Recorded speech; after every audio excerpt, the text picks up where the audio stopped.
ప్రకాశం జిల్లా గిద్దలూరులో అన్నా క్యాంటీన్ను ఎమ్మెల్యే ముత్తుముల అశోక్ రెడ్డి ప్రారంభించారు. తహసీల్దార్ కార్యాలయ సమీపంలో సరికొత్త హంగులతో రూపుదిద్దుకున్న అన్నా క్యాంటీన్ను ఎమ్మెల్యే ముత్తుముల ప్రారంభించారు.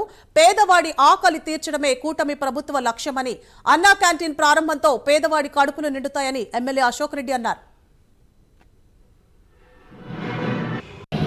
పేదవాడు ఒక ముఖంలో ఎంతో సంతోషం కనపడ్డది. దానికి కారణం ఏమిటంటే మనిషి ఎంత సంపాదించినా కూడా ఆ పట్టెడన్నమే తింటాడు. ఆ పట్టెడన్నం తింటే మనిషి సంతోషంగా ఉంటాడు.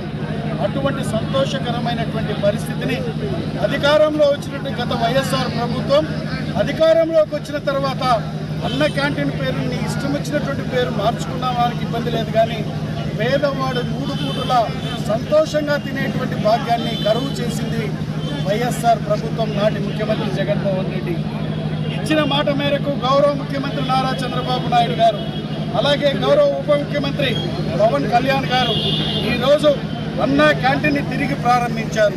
ఇప్పుడే చూస్తున్నారు, ఇక్కడ ఉన్నటువంటి జనం పేదవారందరూ కూడా ఎంతో పెద్ద ఎత్తున సంతోషకరమైనటువంటి పండుగ వాతావరణంలో మాకు ఈరోజు 3 పూటలా మేము భోజనం చేయగలుగుతామనేటువంటి సంతోషాన్ని వ్యక్తపరిచారు.